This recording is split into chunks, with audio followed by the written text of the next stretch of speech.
Hare Rama Ram, Ram Ram, Hare Hare, Hare Krishna, Krishna Krishna, Hare Hare, Hare Ram, Jaya Krishna Balaram, Jaya Krishna Balaram, Krishna Balaram, Jaya Vrindavana Dham, Jaya Krishna Balaram, Jaya Krishna Balaram,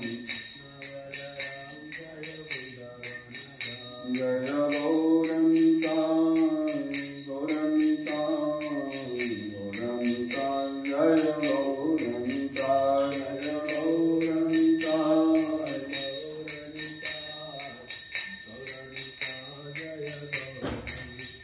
Jaya Jaya Prabhupada, Prabhupada, Prabhupada, Jaya Jaya Prabhupada,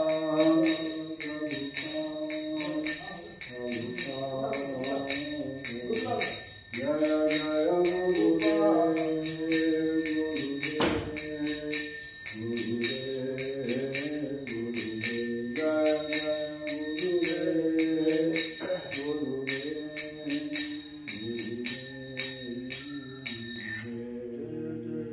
Gurudev,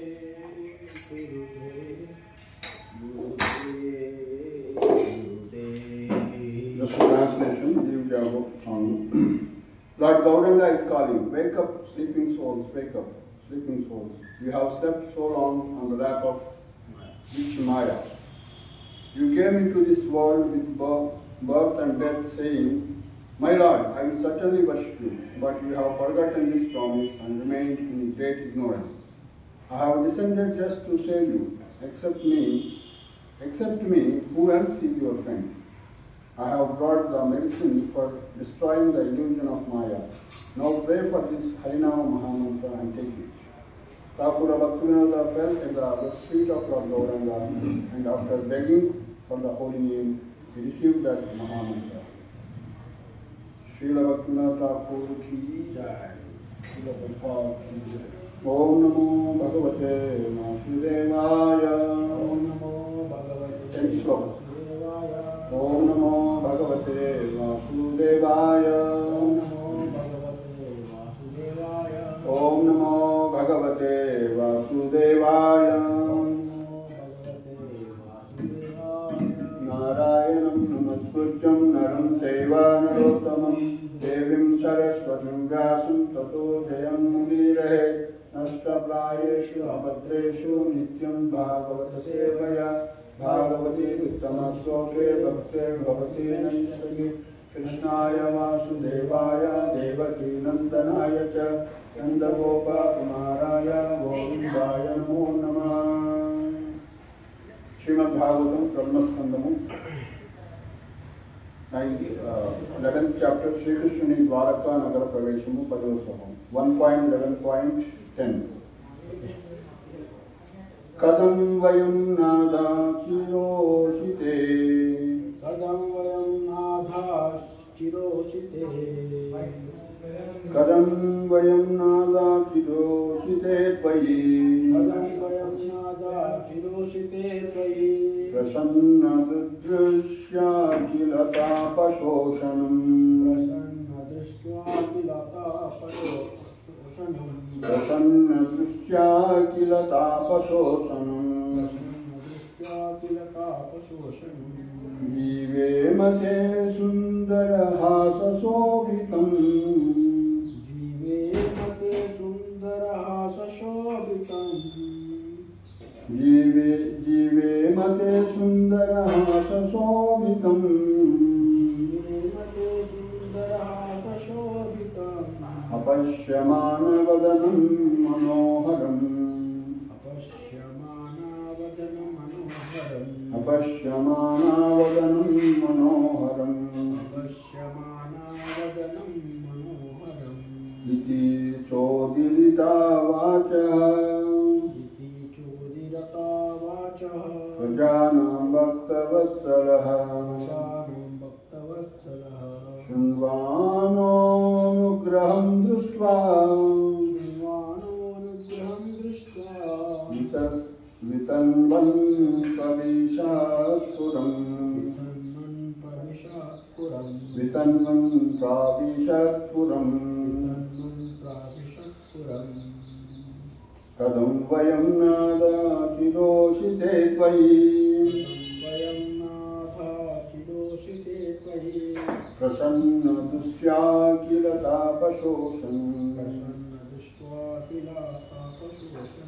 జీవేమ తే సుందరహాసశోభితం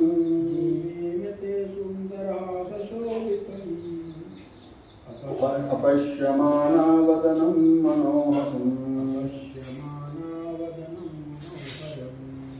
ఇతి చోదితా వాచ ప్రజానాం భక్తవత్సలః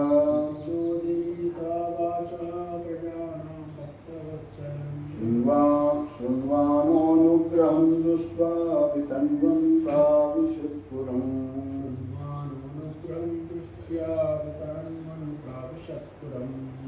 కథం వయం నాదాచిదోషితే త్వయి ప్రసన్న దృష్ట్యా కిల తాపశోషణం జీవేమ తే సుందరహాసశోభితం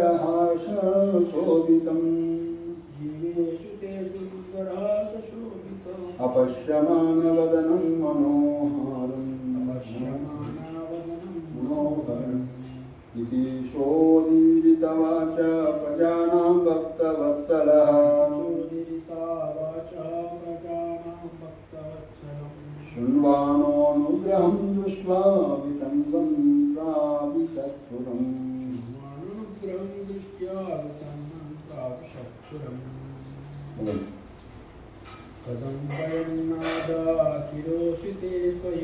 కథం వయం నాదాచిదోషితే త్వయి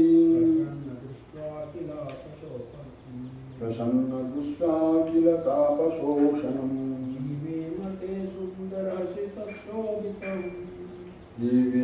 తే సుందరహాసశోభితం అపశ్యమానావదనం మనోహరం చోదితా వాచ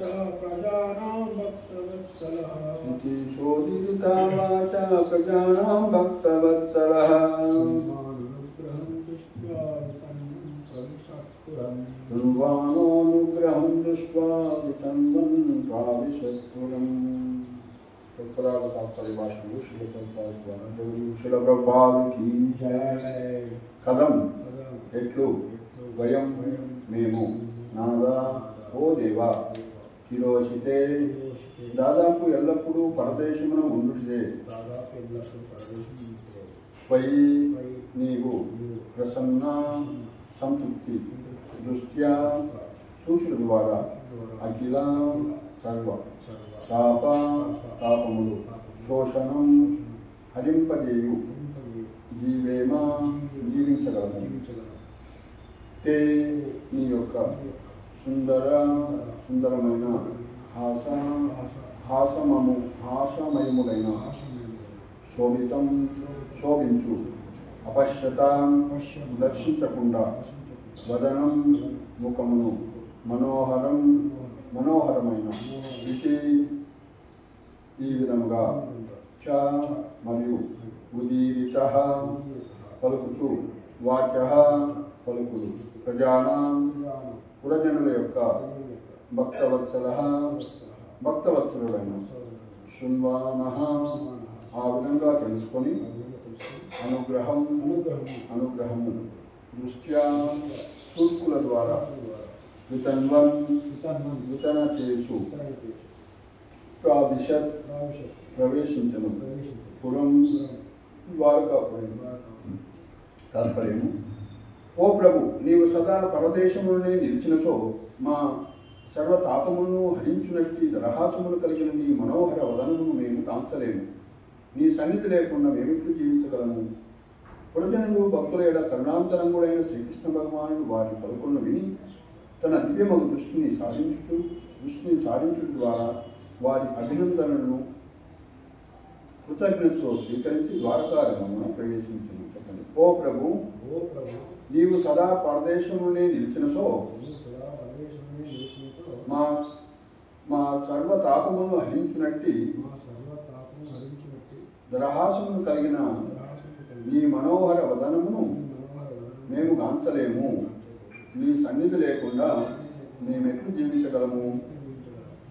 ప్రజలు భక్తుల ఎడ కరుణాంతరంగుడైన శ్రీకృష్ణ భగవానుడు వారి పలుకులను విని తన దివ్యమగు దృష్టిని సాధించడం ద్వారా వారి అభినందనలను కృతజ్ఞతతో స్వీకరించి ద్వారకా నగరంలో ప్రవేశించున్నారు. శ్రీకృష్ణ భగవానుడి ఆకర్షణ శక్తి అత్యంత శక్తివంతమైనది. ఒకమారు అతని ఎడ ఆకర్షితుడైన వాడు అతని విరహము ఏమాత్రము సహించలేదు. దీనికి కారణమేమి? సూర్యకిరణములు సూర్యునితో నిత్యముగా సంబంధము కలిగినట్లు మనందరము కూడా శ్రీకృష్ణుడితో నిత్య సంబంధము కలిగి ఉన్నట్టే అందులో కారణం. సూర్యకిరణములు సూర్య తేజమునందలి మూలాంశములు కనుకనే సూర్యుడు సూర్యకిరణములు వేరుపరచబడవు. మేఘములచే కలిగే అవరోధము కేవలము తాత్కాలికము మరియు కృత్రిమము మాత్రమే. మేఘములు తొలగినంతనే సూర్యుని సమక్షంలో సూర్యకిరణములు తమ సహజ తేజమును ప్రదర్శించగలవు. అదేవిధంగా పూర్ణాత్మ యొక్క మూల అంశములైన జీవులు కూడా కృత్రిమమైన మాయాశక్తి ఆచ్ఛాదనచే భగవాన్ నుండి దూరమై ఉన్నాడు. ఈ మాయాశక్తి లేదా మాయాతెర తప్పనిసరిగా తొలగింపబడవలెను. ఆ విధంగా జరిగినంతటా జీవుడు శ్రీకృష్ణ భగవానుని ముఖాముఖి గాంచగలిగి అతని క్లేశములన్నీ శీఘ్రముగా తొలగిపోబడగలవు. రెప్యుటేషన్. ఈ మాయాశక్తి లేదా మాయాతెర తప్పనిసరిగా తొలగించబడగలను. ఆ విధంగా జరిగినంతటా జీవుడు శ్రీకృష్ణ భగవానుని ముఖాముఖి గాంచగలిగి అతని క్లేశములన్నీ శీఘ్రముగా తొలగింపబడగలవు. జీవిత క్లేశములను తొలగించవలెనని మనమందరము కోరి ఉన్నను. దానిని ఏ విధంగా వర్ణించవలనో మాత్రము ఎరుగుదాలకున్నాము. దానికి చక్కని పరిష్కారము ఇచ్చి తెలుపబడింది. దానిని అవగాహన చేసుకుంటే ఏమో కొనుంటాయో లేదా వదిలివేటియో మనపైనే ఆధారపడి ఉంది. హరే కృష్ణ హరే కృష్ణ కృష్ణ కృష్ణ హరే హరే హరే రామ రామ రామ హరే హరే. ఓం జ్ఞానతిమిరాంధస్య జ్ఞానాంజనశ్లాకయ చక్షురున్మిలితం యేన తస్మై శ్రీ గురవే నమః. శ్రీ చైతన్య మనోభీష్మం స్థాపితం యేన భూతలే స్వయం రూపా తదా మహ్యం దదాతి స్వపదాంతకం. వందేహం శ్రీగురుం శ్రీయుతపదకమలం శ్రీగురుం వైష్ణవాంశ శ్రీరూపం సాగ్రజాతం సహగణ రఘునాథాన్వితం తం సజీవం సాద్వైతం సావధూతం పరిజనసహితం కృష్ణచైతన్యదేవం శ్రీరాధా కృష్ణపాదాం సహగణ లలితా శ్రీవిశాఖాంతాంశ. హే కృష్ణ కరుణా సింధో దీనబంధో జగత్పదే गोपेश गोपिकान्त राधाकान्त नमोस्तुते. ताप्तकाञ्चन गौराङ्गी राधे वृन्दावनेश्वरी वृषभानुसुते देवी प्रणमामि प्रिये. वाञ्छाकल्पतरुभ्यश्च कृपासिन्धुभ्येव च भक्तानां पावनेभ्यो वैष्णवेभ्यो नमो नमः. नमो महावदन्याय कृष्णप्रेमप्रदायते आय कृष्ण चैतन्य नामने गौरतुषे नमः. नमः विष्णुपादाय कृष्णप्रेष्ठाय भूतले श्रीमते भक्तिवेदान्त स्वामिनि नामिने. नमस्ते सारस्वती देवी गौरवाणी प्रचारिणे निर्विशेष शून्यवादी पाश्चात्यदेशतारिणे. जय श्री कृष्ण चैतन्य प्रभु नित्यानंद श्री अद्वैता गदाधर शिवासादि गौरभक्तवृंद. हरे कृष्णा कृष्णा कृष्णा हरे हरे हरे राम राम राम हरे हरे. आजानुलंबितं जौ कनकावदातौ संकीर्तनैकपितरौ कमलायताक्षौ विश्वम्भरौ द्विजवरौ युगधर्मपालौ वन्दे जगत्प्रियकरौ करुणावतारौ. मूकं करोति वाचालं पङ्गुं लङ्घयते गिरिं यत्कृपातामहं वन्दे श्रीगुरुं दीनतारणं परमानन्दमाधवम्. హరే కృష్ణ. సో ఈ యొక్క శ్లోకంలో మనం చూస్తున్నాము ఆ యొక్క ద్వారకావాసులందరూ కూడా శ్రీకృష్ణుని యొక్క విరహంలో ఉండి ఆ విరహాన్ని 10-11 శ్లోకాలు 2 శ్లోకాలు వస్తే ఇక్కడ 10వ శ్లోకం ఆన్లైన్ ఉంది. మొదట ఎక్స్పెక్ట్ చేస్తున్నారు, అయ్యా నువ్వు ఇన్ని సంవత్సరాలు ఇన్ని నెలలు మా నుంచి వెళ్ళినట్లయితే ఎక్కడెక్కడికి మధురకి కానీ బృందావనం కానీ హస్తపురానికి వెళ్తే మాకు ప్రతి క్షణము కొన్ని లక్షల సంవత్సరాలుగా తోస్తుందని పోయిన శ్లోకంలో చెప్పారు. ఓ అమృతాక్ష, మిత్రులను బంధువులు కలుసుకుంటూ నీవు మధురకు కానీ బృందావనం కానీ లేక హస్తనాపురం కానీ వెళ్ళినప్పుడు నీ అభావం ప్రతి క్షణం మాకు లక్షలాది సంవత్సరాలుగా తోస్తుంది. ఓ అచ్యుత, ఆ సమయమున సూర్యుడు లేనట్లుగా మా కన్నులు వ్యర్థములవును అని చెప్పారు. ఈరోజు శ్లోకంలో, ఓ ప్రభు, నీవు సదా పరదేశమునే నివసించో మా సర్వతాపమును హరించినట్టు దరహాసమును కలిగిన నీ మనోహర వదనము మేము కాంచలేము. నీ సన్నిధి లేకుండా మేము ఎట్లు జీవించగలము. సో ఈ విధంగా వాళ్ళ యొక్క విరహభావాన్ని ఇక్కడ చెప్తూ ఉన్నారు అనమాట. అంటే ఇక్కడ గోపాల్ వారు వివరణలో రాస్తున్నారు.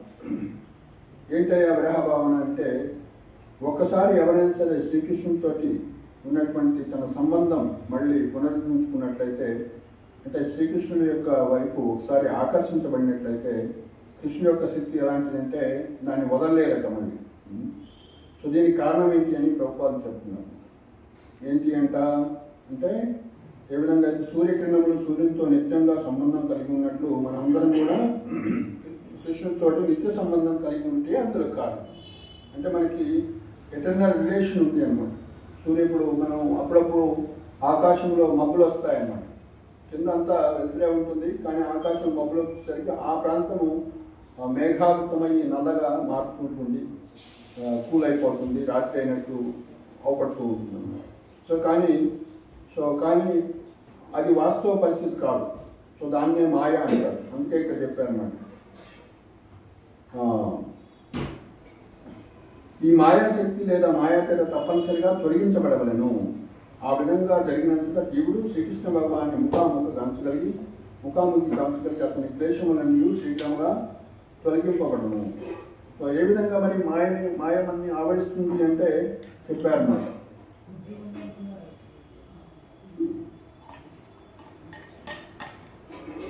లేదా ఎందుకు ఆవరిస్తుంది మాయ అని అంటే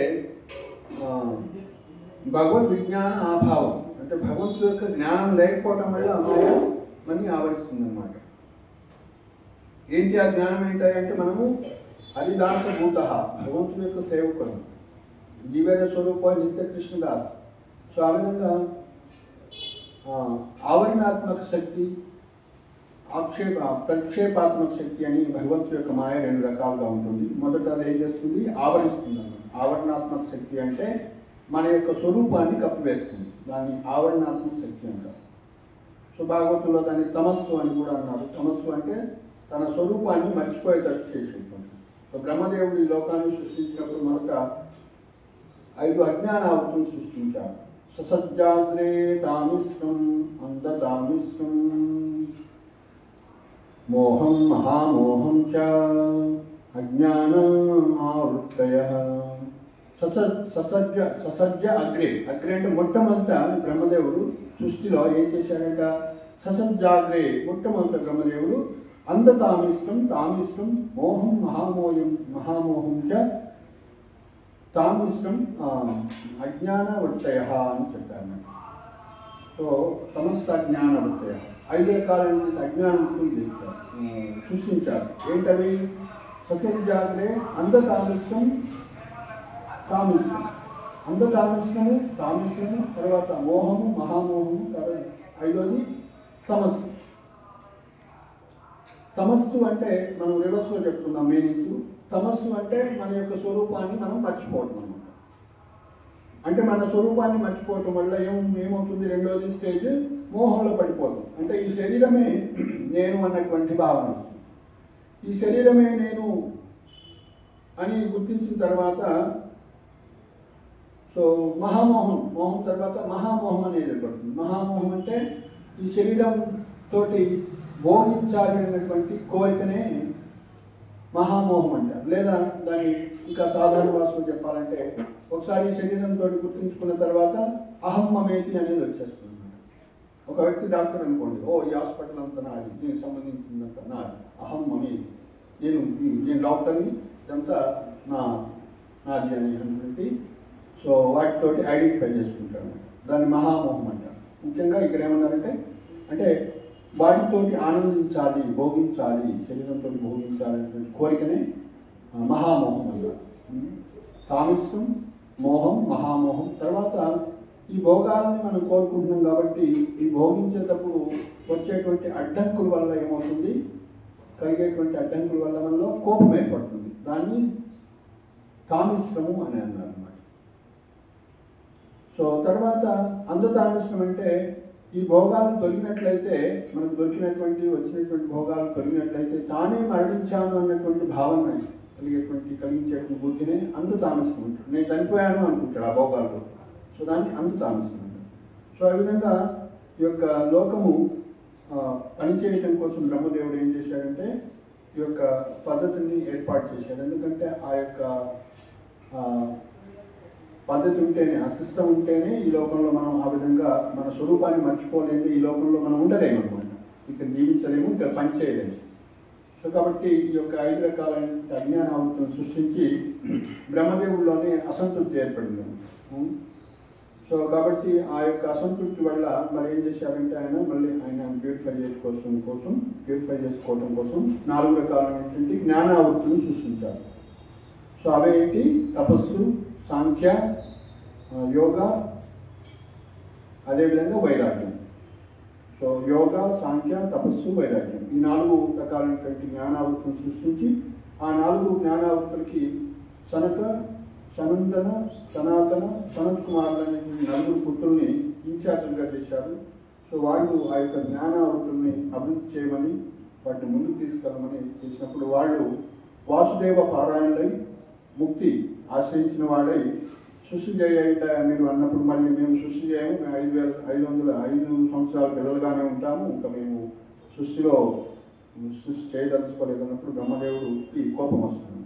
అదే తండ్రి మాట మీరు కాదంటారు. కానీ వాళ్ళు అంటే మోక్షార్థులై మోక్షాన్ని కోరుకున్న వారై వాసుదేవ పారాయణ అయ్యారు కాబట్టి, ఒక మంచి మార్గాన్ని ఎన్నుకున్నారు కాబట్టి, అపవర్గవర్త్మని అంటే అపవర్గ మార్గాన్ని ఎన్నుకున్నారు కాబట్టి, సో ఆయన మంచి మార్గాన్ని ఎన్నుకున్నారు కాబట్టి ఆ కోపాన్ని అణుచుకున్నాడు తనలో. కానీ అణుచుకున్నటువంటి కోపం కూడా ఆగలేదు. ఆ యొక్క కోపం నుంచే రుద్రుడు, శివుడు జన్మిస్తాడు. సో ఆ రుద్రుడిని మరి నా పరిస్థితి ఏంటి, నా పేరేంటి, నేను ఎవరిని, నేనేం చేయమంటారు అంటే మీరు కూడా సృష్టి చేయండి అంటే ఆయన చేసేటువంటి సృష్టి అంతా కూడా ఏదో తమోగుణంలో ఉండి అన్ని రకాలైనటువంటి భూత ప్రేతాలు, అదేవిధంగా రుద్రత్వంతో ఉన్నటువంటి జీవులందరూ కూడా సృష్టించబడ్డారు. సో వాళ్ళు ఏం చేస్తున్నారు, ఉన్న సృష్టిని కాక వాళ్ళు నాశనం చేస్తుంటే, సో మీరు ప్రశాంతంగా తపస్సు చేసుకోవాలి, మీరేం సృష్టి చేయాల్సిన అవసరం లేదని వాళ్ళకి, సో మీరు తపస్సు చేసుకోండి అని రుద్రుడికి ఇన్స్ట్రక్షన్ ఇస్తారు. ఆ తర్వాత మరి ఆయన సృష్టి పాపం సంతోషపడలేదు. 10 రకాల పుత్రుల్ని మానస పుత్రుల్ని సృష్టిస్తారు. మరీచి, అత్రి, అంగిరస, పులస్య, పులహ, క్రతు, భృగు, వశిష్ఠ, దక్ష, నారద ఈ 10 రకాల పుత్రుల్ని సృష్టిస్తారు. సో ఈ 9 మంది, మొదటి 9 మంది అందరూ కూడా వాళ్ళందరూ కూడా భౌతిక విషయాలు అంటే ప్రజా సృష్టి చేయడానికి ఒప్పుకుంటారు. అదేవిధంగా కానీ నారదుడు మాత్రం బ్రహ్మదేవుడు కూడా తెలిసిందనమాట, వీళ్ళు కామ్యకర్మల్లో ఉండి ఎంత చేసినా కూడా వాళ్ళకి మళ్ళీ తృప్తి ఉండదు, అసంతృప్తి ఉంటుంది. కాబట్టి వాటి నుంచి కామ్యకర్మ నుంచి బయటపడాలంటే ఒక మంచి పుత్రుడు కావాలి, అంటే ఆధ్యాత్మికత ఇవ్వగలిగిన పుత్రుడు కావాలని ఆయన యొక్క డెలిబరేషన్, ఆయన యొక్క మేధస్సు నుంచే, దివ్యస్థితి నుంచే నారదుడు జన్మిస్తాడు 10వ పుత్రుడు. సో ఆ విధంగా ఈ 10 మంది మానస పుత్రులు జన్మిస్తారు. మరి అంతటితోటి ఆయన సంతోషపడ్డాడంటే దానికి కూడా చాలేదనమాట. సో ఇంకా ఆయన యొక్క శరీరం నుంచి మళ్ళీ ధర్మము అధర్మము కూడా వస్తుంది. ఆయన యొక్క శరీరం నుంచి ఆయన యొక్క కుడి స్థలం వైపు నుంచి ఎక్కడైతే భగవంతుడు ఆశీనుడై ఉంటాడో పరమాత్మ నారాయణుడు, ఆ స్థలం నుంచి ధర్మం అనేది ప్రకటితమవుతుంది. అదేవిధంగా ఆయన యొక్క వెనక వీపు భాగం నుంచి అధర్మం అనేది ప్రకటితమవుతుంది. ఆ విధంగా ఈ అధర్మాన్ని ప్రేరేపించేటువంటి మళ్ళీ అంశాలు ఉంటాయన్నమాట. 6 అంశాలు ఉంటాయి. అధర్మాన్ని ప్రేరేపించేటువంటి ముఖ్యంగా మొదటిది కోరిక అన్నమాట. కోరిక, అదేవిధంగా డిజైర్, అదేవిధంగా కామము, ఈ 2 కూడా బ్రహ్మదేవుడి యొక్క హృదయం నుంచి ఉద్భవిస్తాయి. సో రెండోది ఆయన యొక్క కనుబొమ్మల నుంచి కోపం అనేది ఉద్భవిస్తుంది. కామము, తర్వాత క్రోధము, తర్వాత ఆయన యొక్క పెదాల నుంచి లోభం అనేది ఉద్భవిస్తుంది. సో తర్వాత ఆయన యొక్క వాక్కు నుంచి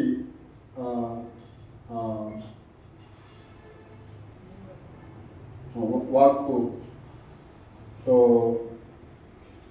కూడా ఉద్భవిస్తుంది. తర్వాత ఆయన యొక్క పెనిస్ అంటే మహాసముద్రం అనేది ఆయన యొక్క పురుషాంగం నుంచి, అదేవిధంగా ఆయన యొక్క యానస్ నుంచి చెడు పదార్థాలన్నీ కూడా ఉద్భవిస్తాయి అన్నమాట. ఈ విధంగా అధర్మానికి మూలమైనటువంటి ఇవన్నీ కూడా ఉద్భవిస్తాయి అన్నమాట. సో ఆ విధంగా అవి ఉద్భవించిన తర్వాత మళ్ళీ బ్రహ్మదేవుడు ఇంకా మరి ప్రజా సృష్టి ఇంకా పెంచాలి అనేటువంటి ఆలోచిస్తున్నప్పుడు తన శరీరం నుంచి మా ఇద్దరు వస్తారు అన్నమాట, శతరూప మను మహారాజ్ వీళ్ళు వస్తారు. సో అప్పటి వరకు ఆయన కూడా మానస పుత్రులు, అదేవిధంగా ఆయన శరీరం నుంచి వచ్చినటువంటి చెప్పవచ్చు. తర్వాత స్వయంగా అతని శరీరం నుంచి ప్రకృతమైనటువంటి స్వయంభూమను, అదేవిధంగా శతరూప నుంచి అక్కడి నుంచి మైదన సృష్టి స్టార్ట్ అవుతుంది అనమాట. సో మైదన సృష్టి ఈ విధంగా శతరూప స్వయంభూమను నుంచే ఈ యొక్క మైదన సృష్టి ద్వారా సంతానం పెరుగుతుంది. వాళ్ళు ఇద్దరు పుత్రులు, ముగ్గురు పురికలు, అంటే వాళ్ళకి ముగ్గురు పుత్రికలు, ఇద్దరు ఉత్తానపాత మరియు ప్రియవ్రత ఉత్తానపాత ఇద్దరు అబ్బాయిలు, అదేవిధంగా దేవహూతి, ప్రసూతి, హావుతి అని ముగ్గురు అమ్మాయిలు పుట్టారనమాట. సో ఆ దేవహూతిని కశ్యప ప్రజాపతి ఇస్తారు. వాళ్ళకి 9 మంది కన్యలు. తర్వాత వాళ్ళకి సాంఖ్య ఫిలాసఫీ చెప్పడం కోసం వాళ్ళ పుత్రుడిగా స్వయంగా భగవంతుడే కపిలదేవుడిగా అవతరిస్తారు అన్నమాట. సో ఆ విధంగా మను మహారాజు యొక్క మొదటి సంతానం ప్రియవ్రతుడు, అదేవిధంగా ఉత్తానపాతుడు. ఈ విధంగా వాళ్ళంతా కూడా సూర్యవంశస్థులు అనమాట. సూర్యవంశ ఆ యొక్క ఉత్తానపాతుల నుంచే ధ్రువ మహారాజు వస్తారు. ధ్రువ మహారాజు కొడుకుగా వస్తారు సునీతి ద్వారా. సో ఆ విధంగా ధ్రువ మహారాజు ఉన్నటువంటి మను మహారాజు యొక్క వంశము ఇమం విపశ్వతే యోగం ప్రోక్తవాన్ అహమోపయోగం మను ఇక్ష్వాకు. సో ఆ విధంగా ఇదంతా కూడా సూర్యవంశం అన్నమాట. ఈ విధంగా ధ్రువ మహారాజు సూర్యవంశాన్ని అక్కడ లైనేజ్ చేస్తుంది అనమాట. మనకి ధ్రువ మహారాజు ముఖ్యంగా మనకి వెస్ట్ ముఖ్య ఒరిస్సాని పరిపాలించినట్టు మనం చూస్తాం. ఉత్కల దేశం అంటారు ఆయన పరిపాలించినటువంటి దేశం. సో ఆ విధంగా ప్రజా సృష్టి చేస్తారనమాట. సో ఫైనల్గా ఏంటి అంటే మనం ఇదంతా ఏదో చెప్పుకున్నాము, వీళ్ళందరినీ కూడా ఈ యొక్క అజ్ఞానంలో పెడితేనే వీళ్ళు ఈ లోకంలో ఈ యొక్క పని చేయగలుగుతారు. వాళ్ళ యొక్క స్వరూపం మర్చిపోతేనే, తమస్సులో ఉంచితేనే దాన్ని ఏమన్నారు. సో మొదటిది ఆవరణాత్మక శక్తి, అంటే మన యొక్క స్వరూపాన్ని మర్చిపోయేటట్టు చేసేటువంటిది ఆవరణాత్మక శక్తి. రెండోది ప్రక్షేపాత్మక శక్తి, అంటే ఇలా చెప్పుకున్నట్టు మోహం అనేది మనం శరీరంతో లేకుంటే ఇంకొక డెసిగ్నేషన్ ఏదో ఒక భౌతిక విషయాలతోటి మనం గుర్తించుకుంటాం అనమాట. నేను స్త్రీని అని, పురుషుని, భారతీయుని, బ్రాహ్మణుని, క్షత్రియుని, వైష్ణుని ఏదో ఒక ఉపాధి మనం గుర్తించుకుంటాం అనమాట. ఇవన్నీ కూడా సో దాన్ని ప్రక్షేపాత్మక శక్తి అంటారు. ఆ విధంగా ఆవరణాత్మక శక్తి, ప్రక్షేపాత్మక శక్తి, ఈ విధంగా మాయ 2 రకాలుగా ఉంటుంది. సో కానీ ఎప్పుడైతే మనం ఇక్కడ చెప్పారనమాట, అది మన యొక్క వాస్తవ పరిస్థితి కాదు. మేఘాలు ఎట్లయితే సూర్యుడిని ఆచ్ఛాదించబడి ఉన్నాయో మనందరం కూడా కిరణాలు లాంటి వాళ్ళు. సో ఒకసారి భగవంతుడితో మళ్ళీ ఆ సంబంధాన్ని ఏర్పాటు చేస్తే భక్తి యోగం ద్వారా ఆ యొక్క మేఘాలు ఆవృత్తులన్నీ కూడా అనవసరమైన అజ్ఞానం అనేది తొలగిపోతుంది అనమాట. సో ఆ విధంగా ప్రభుపాదులు అదే చెప్తున్నారు. ఆ విధంగా జరిగినంతలో జీవుడు శ్రీకృష్ణ భగవాన్ని ముఖాముఖి గాంచగలిగి అతని క్లేశములన్నీ శీఘ్రముగా తొలగిపోగలవు. ఏ విధంగా అంటారు, సూర్యుడు సూర్యకిరణములు వేరుపరచబడవు. మేఘముచే కలిగేది అవరోధం కేవలం తాత్కాలికం మరియు కృత్యం మాత్రమే. మేఘములు తొలగినంతనే సూర్యుడి సమక్షంలో సూర్యకిరణములు తమ సహజ తేజస్సును ప్రదర్శించగలవు. అదేవిధంగా పూర్ణాత్మ యొక్క మూల అంశాలైన జీవుడు కూడా కృత్రిమైన మాయాశక్తి ఆచ్ఛాదనచే, అంటే ఆవరణాత్మక శక్తి, ప్రక్షేపాత్మక శక్తి ద్వారా మాయాశక్తి ఆచ్ఛాదనచే భగవాన్ నుండి దూరమై ఉన్నారు. ఆ మాయాశక్తి, ఈ మాయాశక్తి లేదా మాయాచర్య తప్పనిసరిగా తొలగించబడవలేను. ఆ విధంగా జరిగినంతటా జీవుడు శ్రీకృష్ణ భగవాన్ని ముఖాముఖి గాంచగలిగి అతని క్లేశములన్నీ శీఘ్రముగా తొలగిపోగలరు. జీవిత క్లేశములను తొలగించుకోవలనని మనమందరము కోరి ఉన్నాను. దానిని ఏ విధంగా తొలగించుకోవాలో వర్ణించవలనో మాత్రం ఎరుగుదాలకున్నాము అని దానికి చక్కని పరిష్కారం ఇచ్చి తెలుపబడింది. దానిని అవగాహన చేసుకునేటో లేదా వదిలివేయటో మన పైనే ఉంది. సో అవగాహన చేసుకోవాలంటే ఏం చేయాలి? భక్తి యోగం చేయాలి, భాగవతాన్ని వినాలి. ఎవరైతే కృష్ణ సూర్య సమ మాయా అంధకార యహ కృష్ణత నహి మాయా అధికార. ఎప్పుడైతే మనం కృష్ణుడి యొక్క నామాన్ని అవిధ భక్తి చేస్తూ ఉంటామో మాయకి స్థానం ఉండదు అనమాట. ఆటోమేటిక్గా మేఘావృతమైనటువంటి అజ్ఞానం ఆవృత్తి అనేది పోతుంది. సో కాబట్టి మనం అందుకే భాగవతంలో చెప్పారు, తీవ్రైన భక్తి యోగైన ఏజేత పురుషంతరం అని అన్నారు. తీవ్రంగా మనం ఏ స్థితిలో ఉన్నా కూడా, బ్రహ్మచారిగా ఉన్నా, గృహస్థ వానప్రస్థ సన్యాసిగా ఉన్నా, బ్రాహ్మణుడు క్షత్రియ వైశ్య శూద్రుడుగా ఉన్నా, ఏ స్థితిలో ఉన్నా కూడా ఎవరైనా కూడా భక్తి అర్హులే. సో భగవన్ నామాన్ని స్వీకరించి భగవంతుడి యొక్క భక్తి మార్గాన్ని స్వీకరించేసి ఈ యొక్క మాయా ఆవృత్తి నుంచి బయటపడేటువంటి అవకాశం మానవ జన్మలో మనకి ఉంటుంది. సో అక్కడ అంటున్నారు ప్రభుపాదులు వారు ఏమన్నారు, దాన్ని అవగాహన చేసుకుంటూ లేదా వదిలివేయటమో మన పైన ఆధారపడి. కాబట్టి మన చేతుల్లోనే మన నెక్స్ట్ జన్మ ఏంటి అనేది ఉంది అనమాట. అయ్యా నువ్వు స్వర్గానికి పోతావా, నరకానికి పోతావా, ఈ భూలోకంలో ఉంటావా, లేకుంటే జన్మమృతి చక్రం నుంచి మొత్తాన్ని కూడా బయటపడే అవకాశం కూడా ఉంది భగవంతుని పట్టుకున్నట్లయితే, కృష్ణ భక్తి చేసినట్లయితే. జన్మ కర్మచమే దేవం ఏవం యోగైతి తత్వ తక్వాదేహం పునర్జన్మనైతి మామేత్సు అర్జున. సింపుల్. సో కాబట్టి అయ్యా ఎందుకు ఈ 14 లోకాల్లో ఉండకూడదంటే ఆ బ్రహ్మ భువనాల్లోకి పునరావృతం మళ్ళీ బ్రహ్మలోకం పోయినా సరే, ఏ లోకాలు వెళ్ళినా సరే ఈ 14 లోకాలు మళ్ళీ ఈ జన్మ మృత్యు జరావ్యాధి చక్రంలో పడిపోతాము, సంసార చక్రంలో ఉంటాం. కాబట్టి మళ్ళీ మృత్యు వద్దు నాకు, మళ్ళీ సంసార వైకుంఠం. ఫస్ట్ బ్రహ్మజ్యోతి తర్వాత వైకుంఠం స్టార్ట్ అవుతుంది. మనకి చాట్లో ఉంటుంది కదా. బ్రహ్మజ్యోతి అంటే భగవంతుని యొక్క జస్ట్ లోటస్ ఫీట్ నుంచి వచ్చిన తేజస్ మాత్రమే. ఆ బ్రహ్మజ్యోతిలో కూడా కొన్ని జీవులు ఉంటాయి తాత్కాలికంగా. వైతరిణి నది దాటాలన్నమాట. సో అవి 14 లోకాలు బ్రహ్మదేవుడు ఆయన జన్మించిన తర్వాత నాభికమలో నుంచి వచ్చినటువంటి ఆ యొక్క లోటస్ స్టెమ్లోనే ఏర్పాటు చేస్తారు అనమాట 14 లోకాలు. సో 3 భాగాలుగా విభజించాడు. మొదటి పై భాగం, తర్వాత కింద భాగం, మధ్య భాగం అలా చేస్తాను. సో పై భాగంలో 4 లోకాలు, మధ్యలో 3 లోకాలు, కింద 7 లోకాలు పెట్టారు.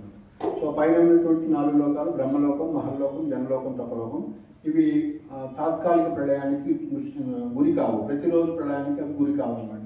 ఓన్లీ బ్రహ్మదేవుడి యొక్క 100 సంవత్సరాలు అయినప్పుడు మాత్రమే అవి అంటే, లేదా మొన్న 50 years వచ్చినాయి కదా, అప్పుడు ఒకసారి ఉండేవి వేణుగోపాల్ క్లాస్ ప్రకారం. సో ఆ విధంగా ఈ 4 లోకాలు తపోలోకంలో ఉన్న వాళ్ళు, బ్రహ్మలోకంలో ఉన్న వాళ్ళు, మహాలోకంలో ఉన్న వాళ్ళు ప్రతిరోజు బ్రహ్మ యొక్క రాత్రి అయినప్పుడు వాళ్ళు తాత్కాలిక క్షణాలకు గురి కాదన్నమాట. కానీ స్వర్గలోకం, భూలోకం, భువర్లోకం, స్వర్గలోకం అవుతున్నాయి. ఈ 3 మాత్రం బ్రహ్మదేవుడి యొక్క ప్రతి రాత్రి రోజు తాత్కాలికంగా అన్నీ కూడా స్మాష్ అయిపోతాయి అన్నమాట. సో తర్వాత ఉన్నటువంటి 7 లోకాలు అతల వితల సుతల తలాతల మహాతల రసాతల పాతాలు ఇవన్నీ కూడా ప్రతిరోజు బ్రహ్మదేవుడి యొక్క ఒక రోజుకి ఇవన్నీ కూడా తాత్కాలిక ప్రణాళికి గురి అవుతుంది. సో అలా ఆ బ్రహ్మ భువనాల్లో ప్రణాళిక అంటే ఈవెన్ స్వర్గలోకంలో మన బ్రహ్మలోకం పోయినా, మహర్లోకం పోయినా అక్కడ కూడా జన్మమృత్యులు ఉన్నాయి. కాబట్టి ఎవరైతే బుద్ధిమంతులు అవుతారో భగవంతుని అర్థం చేసుకున్న వాళ్ళు ఏం చేస్తారు, ఖచ్చితంగా భక్తికి భగవంతుడు శరణాగతి భక్తి చేస్తారు. సో అందుకే బ్రహ్మదేవుడు గ్లోరిఫై చేస్తున్నారు 3వ స్కందంలో. అయ్యో వీళ్ళందరూ మానవ జన్మ పొందారు, ఎంత అదృష్టవంతుడు, మానవ జన్మ వచ్చింది కాబట్టి. సో బ్రహ్మదేవుడికి 50 సంవత్సరాలు ఇప్పుడు 1వ రోజు నడుస్తుంది అన్నమాట. సో వీళ్ళు 100 సంవత్సరాల్లోనే భగవంతుని తెలుసుకొని భగవద్ధామం పోతున్నారని ఆయన పోయేటప్పుడు అందుకే లేచి నిలబడతారు. ఎంతో అదృష్టవంతులు వీళ్ళు భక్తి చేసుకొని. సో అలాంటి సదవకాశం వచ్చింది. ఎవరైతే మానవ జన్మ వచ్చినా కూడా భగవంతుని అర్థం చేసుకొని భగవద్ధామాన్ని వెళ్ళటానికి ఆలోచించడం ప్రయత్నించడం వాళ్ళంతా దౌర్భాగ్యాలని బ్రహ్మదేవుడే అంటారు దేవతలతో. సో కాబట్టి మానవ జన్మ సో రావటం అనేది మన అదృష్టం అనమాట. సో అందుకే ప్రభుపాద చెప్తారు, మానవ జన్మ వచ్చింది కాబట్టి మీరు ఒక్క జన్మలోనే ట్రై చేయండి, మళ్ళీ ఛాన్స్ ఇవ్వకుండా అని అంటారు. కాబట్టి తీవ్రమైన భక్తి యోగైనా ఏదైతే దృష్టింటాం తీవ్రంగా చేయాలి. మనం ఆయనకి ఇక్కడ ఛాన్స్ ఇవ్వద్దు, మైండ్ అంటుంది అనమాట అజ్జయ్ ఇజ్జయ్ అనేసి. సో అందుకే చైతన్య భాగవతంలో చెప్పారు, ఎవరైతే వైష్ణవ అపరాధం చేయకుండా భక్తి చేస్తే వాళ్ళందరినీ నేను తీసుకెళ్తాను అని చైతన్య భాగవతం చెప్తాను. జగాయి మతాన్ని ఉద్ధరించారు. వాళ్ళు ఎలాంటి వైష్ణవ అపరాధం చేయలేదు అంటే ఎన్నో పాప పనులు చేశారు, కానీ వైష్ణవుని ఏ వైష్ణవుని కూడా నిందించలేదు. అది జరిగింది దానికి నిత్యానందంతో జరిగింది కాబట్టి, దానికి భగవంతుడితో జరిగింది కాబట్టి వాళ్ళు ఉద్ధరించారు వాళ్ళని. సో కాబట్టి మనము దశవిధ నామాపరాధాలు ఉన్నాయి కదా, ఆ నామానికి అపరాధాలు జరగకుండా దాన్ని మెయిన్ అపరాధాలు అంటారు. అందులో ఏంటి మొదటిది మొన్న అజామిల స్టోరీలో చెప్తున్నారు వేణుగోపాల్. ఈ వైష్ణవ అపరాధాలు ఎంత డేంజరో. సో దశవిధ నామాపురాలు అంటే మొదటి నామాపురాలు. సో భగవంతుడి నామాన్ని ప్రచారం చేసే వాళ్ళని దూషించారు. సో కాబట్టి మనసావాచ్యకరం మనం ఏది చేస్తున్నా కూడా మనకి అన్ని బ్లాక్స్ భక్తిదేవి రిజల్ట్స్ ఉండదు అనమాట. ఎంత చేసిన భక్తి అక్కడ హోల్డ్ చేసి పెట్టుకున్నాం.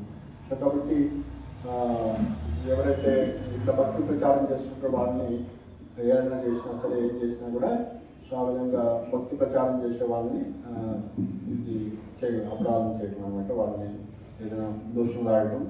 సో రెండోది దేవతలు అంటే అండర్స్టాండింగ్ లేకపోవడం. దేవతలందరూ కూడా విష్ణుతో సమానమని భావించడం, లేదా ఇండిపెండెంట్ అన్ని సమానమని భావించడం, ఇది కూడా అపరాధం. తర్వాత గురువు ఆదేశాన్ని కూడా తిరస్కరించడం, ఇట్లా శాస్త్రాన్ని నిందించడం.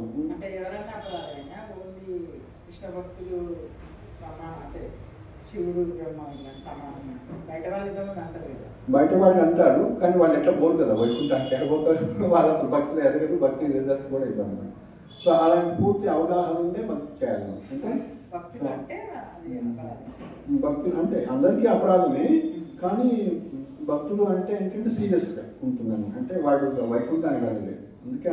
అందుకే అలాంటి అపరాధాలు చేసినా కూడా మళ్ళీ మరి ఎవరు వైకుంఠం లక్షణాలు ఏంటి, వైకుంఠానికి ఎవరు వెళ్తారు, వైకుంఠానికి ఎవరు వెళ్ళలేరు అన్నప్పుడు ప్రశ్నలు వస్తున్నాయి అన్నమాట. దశవిధ అపరాధాలు చేసేవాళ్ళు వైకుంఠం వెళ్ళటం కష్టం అని చెప్తూ మళ్ళీ దానిలో మళ్ళీ పరిష్కారం ఇచ్చారు. ఏంటంటే జయ శ్రీకృష్ణ చైతన్య ప్రభు నిత్యానంద శ్రీ అద్వైత గదాధర శివసారి గౌరవం. ఎవరైతే చైతన్య మహాప్రభుని ఆశ్రయించి తీవ్రంగా భక్తి చేస్తారో చైతన్య మహాప్రభు ఎలాంటి అపరాధాలను కూడా కన్సిడర్ చేయరు. అలా అనుకొని తెలుసుకున్న తర్వాత మళ్ళీ అపరాధాలు చేస్తే మళ్ళీ స్టక్ అయిపోతారు. అంటే మార్గం ఉంది, అక్కడ కూడా స్టక్ అయిన వాళ్ళకు కూడా మార్గం ఉంది. అదే చైతన్య మహాప్రభు లీల యొక్క కృప అన్నమాట, అపారకు పరమ కరుణ బాపు విజయాన్ని ఇంతాయి గౌరవించాను. అందుకే మనం హరినామం చేస్తున్నాం, హరే కృష్ణ మంత్రం చేస్తున్నాం అంటే అది ఒక్కడే చేస్తే దాని ముందు ఖచ్చితంగా జయ శ్రీకృష్ణ చైతన్య ప్రభు నిత్యానంద శ్రీ అద్వైత గదాధర శివాసాది గౌరవం. తర్వాత హరే కృష్ణ కృష్ణ కృష్ణ హరే హరే హరే రామ రామ రామ హరే. ఎందుకంటే హరే కృష్ణ మంత్రం అంటే సాక్షాత్ కృష్ణుడు. మనం ఇప్పుడు అనుభవించట్లేదు కానీ నామచింతామణి కృష్ణ చైతన్య రస విగ్రహ నిత్యముక్తో పూర్ణశుద్ధో అభిన్నత్వాత్ నామనామని. ఆయన యొక్క నామం ఆయన అభిన్నత్వం. సో ఆయన యొక్క విగ్రహం అక్షర విగ్రహం ఉంది, మనం అర్థం చేసుకోవట్లేదు. ఆయన కృపతోటి మనం సేవలు తీసుకోవటానికి ఆయన వచ్చినటువంటి అవతారం అన్నమాట. దాన్ని కూడా మనం అర్థం చేసుకోవాలి.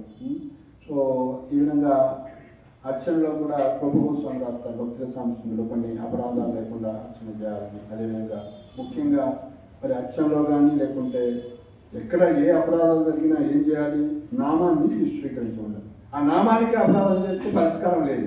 ఆ నామానికి అపరాధం చేస్తే మళ్ళీ నామాన్ని స్వీకరించాలి. ఇన్అటెంటివ్ చాంటింగ్ 10వ అపరాధం.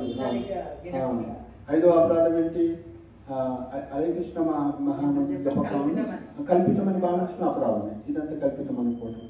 6వ అపరాధం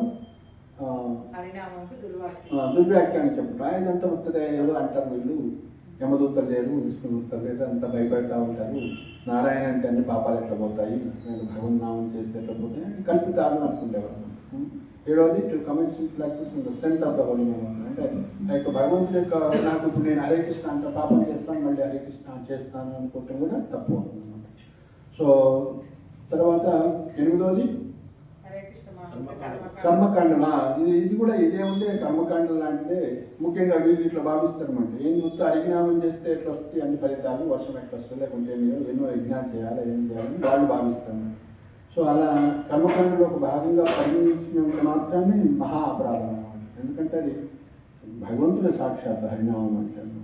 సో అదేవిధంగా శ్రద్ధ లేని వారికి నామ మహత్యాన్ని ఉపదేశించడం, నామం చేయమని చెప్పవచ్చు, ప్రోత్సహించవచ్చు, కానీ సో నామ మహత్యాన్ని మనం ఎక్కువగా గ్లోరిఫై చేయకూడదు వాళ్ళ ముందు, శ్రద్ధ లేని వారి ముందు. సో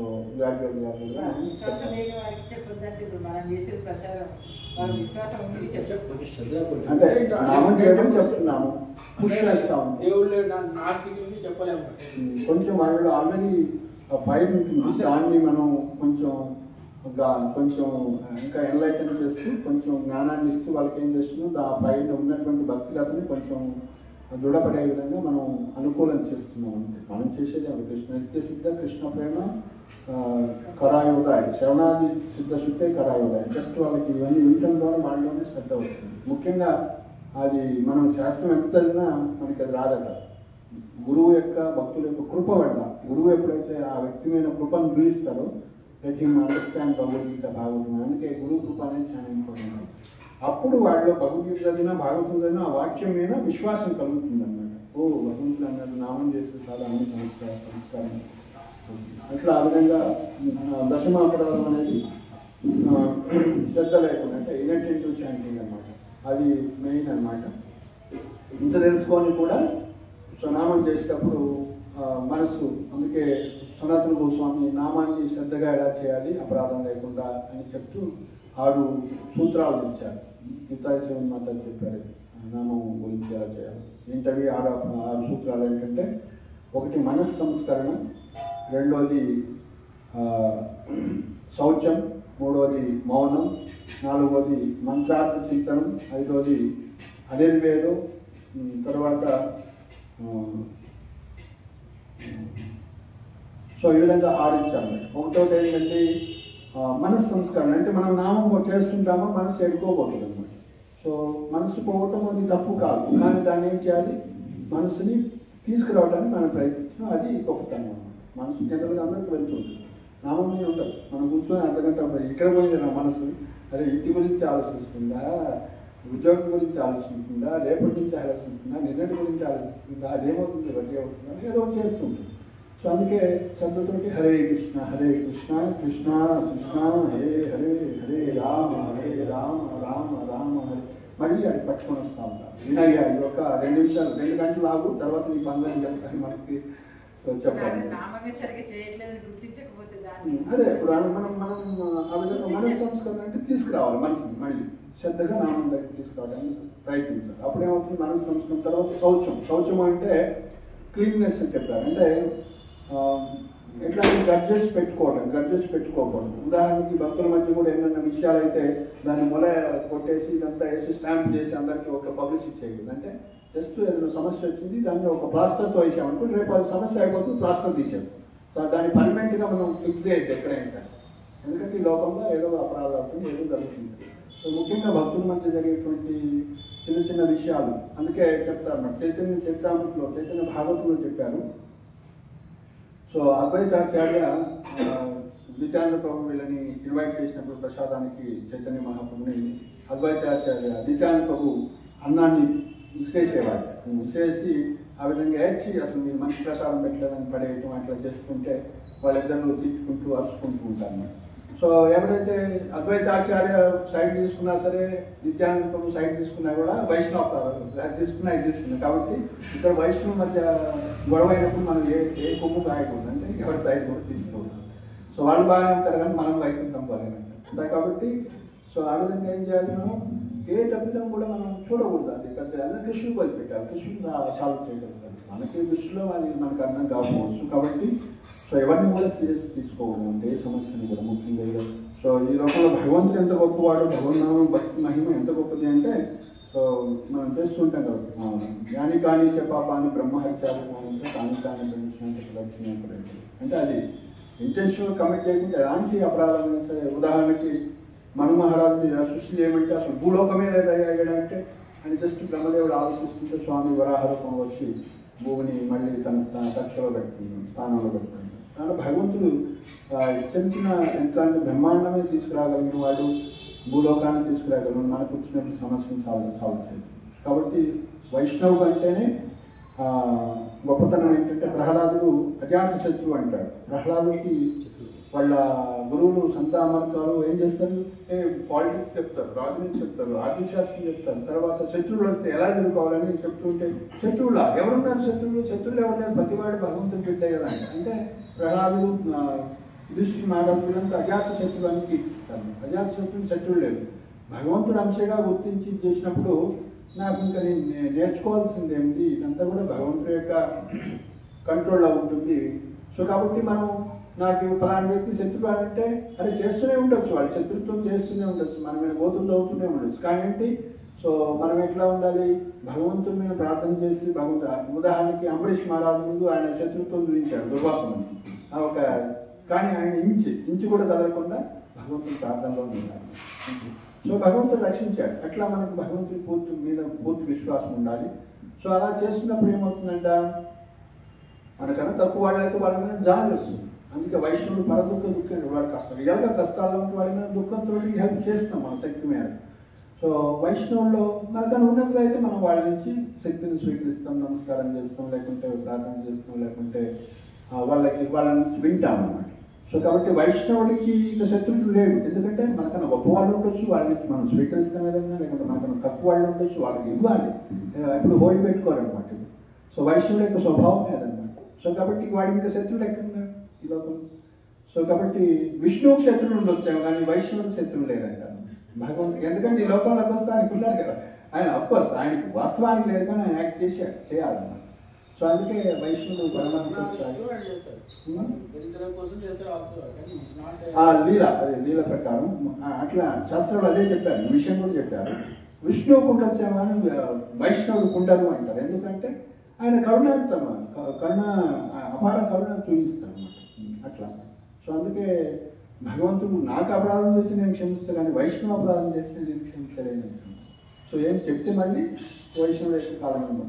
సో ఆ విధంగా మనం వైష్ణవ అపరాధాలు లేకుండా ముఖ్యంగా చైతన్య మహాప్రభు మార్గదర్శకత్వం తీసుకొని అలా చేస్తూ ఏవి కూడా గ్రడ్జెస్ పెట్టుకోకుండా దాన్ని శౌచము అంటారు. మూడోది మౌనం. మౌనం అంటే భౌతిక విషయాలు మాట్లాడకూడదు, ఓన్లీ కృష్ణ చైతన్య విషయాలే మనం చర్చిస్తుండాలి. దాన్ని ఎలాంటి ప్రజల్పలు మాట్లాడకపోవటం. ఎందుకంటే గీతాదేవి మాతలు కూడా చెప్పారు, వీళ్ళలో ఈ లోపం ఉంది, వీళ్ళలో ఈ లోపం ఉంది. అలా తీసుకుంటే మనం ఒక బాస్కెట్ ఆఫ్ ఫ్లవర్స్ పెట్టుకున్నాం అనుకోండి, సో అందులో అవన్నీ చెడు ఫ్లవర్స్ మనం పెట్టుకుంటే ఆ వాసనలన్నీ మనకే వస్తాయి. అదే వీళ్ళలో ఈ మంచి లక్షణం ఉంది, వీళ్ళలో ఈ మంచి లక్షణం ఉంది అని ప్రతి పుష్పాన్ని ఒక మంచి ఏరుకొని మన దగ్గర పెట్టుకుంటే మనం పరిమళిస్తుంటాం, అంటే మనం ఆ స్మెల్ మనం ఆస్వాదిస్తుంటాం. సో కాబట్టి ఇతరుల్లో ప్రతి వ్యక్తిలో ఎంతో కొంత మంచి ఉంటుంది, దాన్ని చూసి దాన్ని మనం ప్రోత్సహిస్తూ భక్తిలో ఎదగాలి. మౌనము అంటే ప్రజలతో చేయకపోవటం, అన్వాంటెడ్ థింగ్స్ మాట్లాడకపోవటం. సో నాలుగోది మంత్రార్థ చింతనం. మంత్రార్థ చింతనం అంటే మనం హరే కృష్ణ కృష్ణ కృష్ణ హరే హరే, హరే రామ రామ రామ హరే. అంటే ఓ Krishna, O energy of the Lord, please engage me in your service అని మనం ప్రార్థన చేస్తూ ఉన్నాం అన్నమాట. సో కాబట్టి మనం చేస్తుంది ఏంటి, కృష్ణాని సేవ ఇవ్వండి. సో కాబట్టి సేవ వచ్చినప్పుడు సేవ చేయటం, అదేవిధంగా మనము మాయా శక్తి నుంచి మాయా సేవ నుంచి బయటపడాలని మనం ప్రార్థన చేస్తున్నాం. మనం 2 గంటల కూర్చొని కృష్ణుని వేడుకుంటున్నాం, స్వామి నీ సేవ ఇవ్వు, స్వామి నీ సేవ ఇవ్వు, స్వామి సేవే. సో కాబట్టి మనం మీనింగ్, బేసిక్ మీనింగ్ అని అర్థం చేసుకోవాలి. నీ యొక్క నామాన్ని, నీ రూపాన్ని, నీ యొక్క లీలని అర్థం చేసుకుంటే శక్తిని నాకు ఇవ్వమని మనం ప్రార్థన చేయాలన్నమాట. సో మంత్రార్థ చింతనం అంటారు. నెక్స్ట్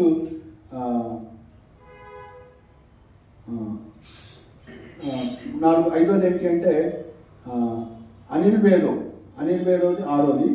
సో వేగంగా మనం జపం కంప్లీట్ చేయాలని చేయకూడదు అనమాట. సో కాబట్టి ఫాస్ట్గా నేను కంప్లీట్ చేయాలి 16 హరే కృష్ణ సరిగ్గా వినకుండా అట్లా చేయకూడదు, ప్రశాంతంగా చేయాలి. అది భగవంతుడు సంతోషార్థం చేయాలన్నమాట. సో ఆ విధంగా జపం కంప్లీట్ చేయాలి. తర్వాత అనిర్వేదం అంటే ఆరోది. సో దాని ఫలితం ఈరోజే రాలేదని మనం వరి కావద్దు, అంటే పేషెన్స్ ఉండాలన్నమాట. సో ఆ విధంగా ఓపిక, సహనము, పేషెన్సీ ఉండాలి. ఎందుకంటే భక్తిలో రిజల్ట్స్ అప్పుడే ఇవ్వడం అనమాట. మనం అపరాధం లేకుండా చేస్తే రిజల్ట్స్ డెఫినెట్గా వస్తాయి, కానీ దానికి తగినటువంటి, అందుకే చైతన్య మహాప్రభు చెప్పారు, గుణాలపి సునీతేన కరోనిగా సహిష్ణ అమానిన మానవేన కీర్తనీయ. సో ఈ విధంగా సనాతన గోస్వామి ఇచ్చినటువంటి 6 నియమాలను మనం స్మరిస్తూ ఉండాలి. చేస్తున్నప్పుడు ఏమవుతుంది, మనం మంత్రార్థం చేస్తూ అదేవిధంగా ఫాస్ట్గా చేయకుండా కంప్లీట్ చేయాలనే ఉద్దేశంతో, కాబట్టి భగవంతుని గురువుని సంతోషపరచడం కోసం మనం ఈ యొక్క నామాన్ని చేస్తున్నాము, భగవంతుని భక్తి చేస్తున్నంతా కూడా వాళ్ళ సంతోషం కోసమే అన్నాము.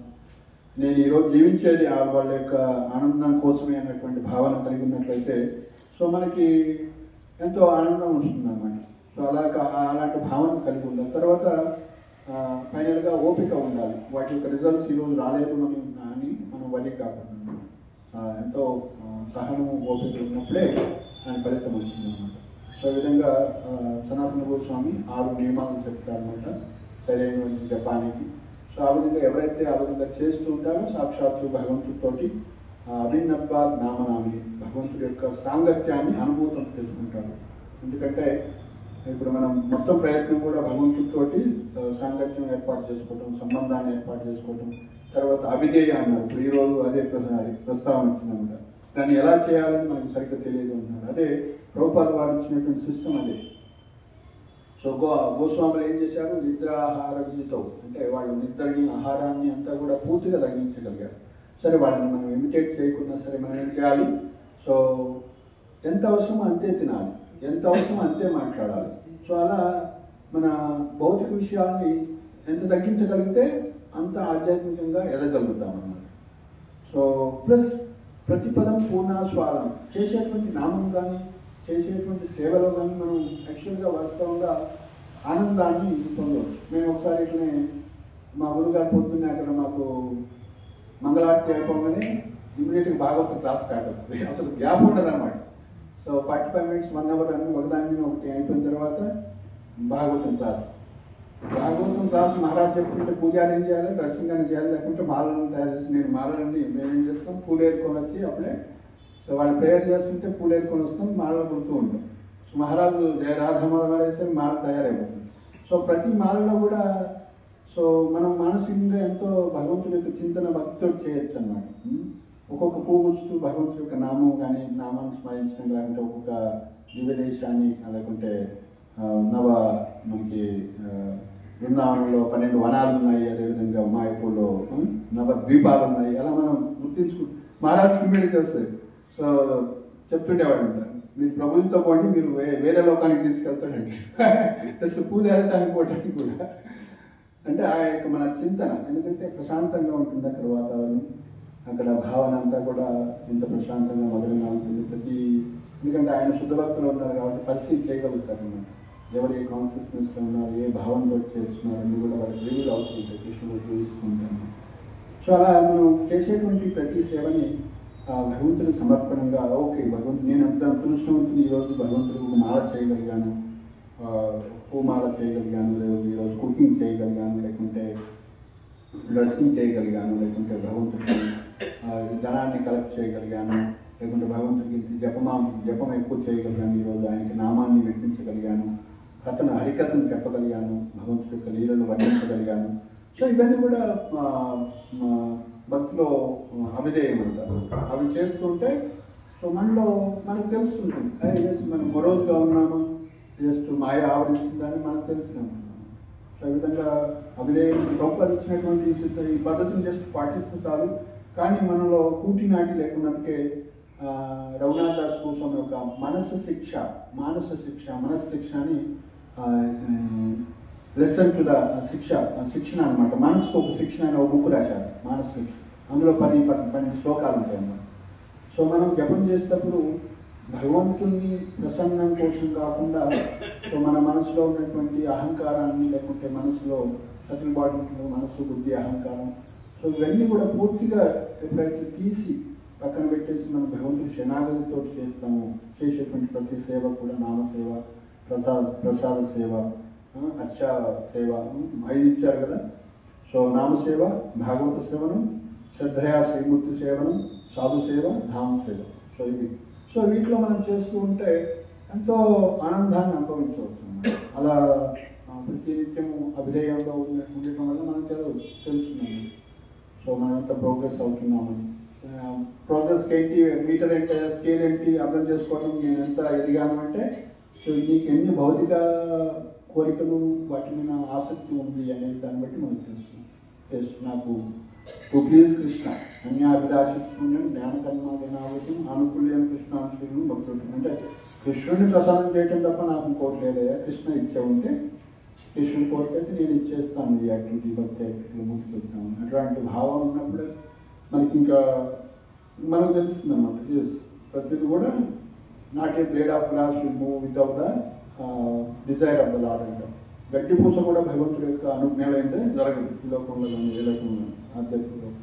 సో ఎప్పుడైతే మనం అది అర్థం చేసుకుంటామో సో ఇమీడియట్గా మనకి అంటే ఉన్నత స్థితిలోకి వెళ్ళినప్పుడు ఇవన్నీ కూడా వస్తాయి. హరే కృష్ణ హరే కృష్ణ కృష్ణ కృష్ణ హరే హరే హరే రామ హరే రామ. శ్రీమద్ భాగవతం. जय जगद्गुरु श्री प्रभुपाद की जय, गौर भक्तवृंद की जय, गौर ओम।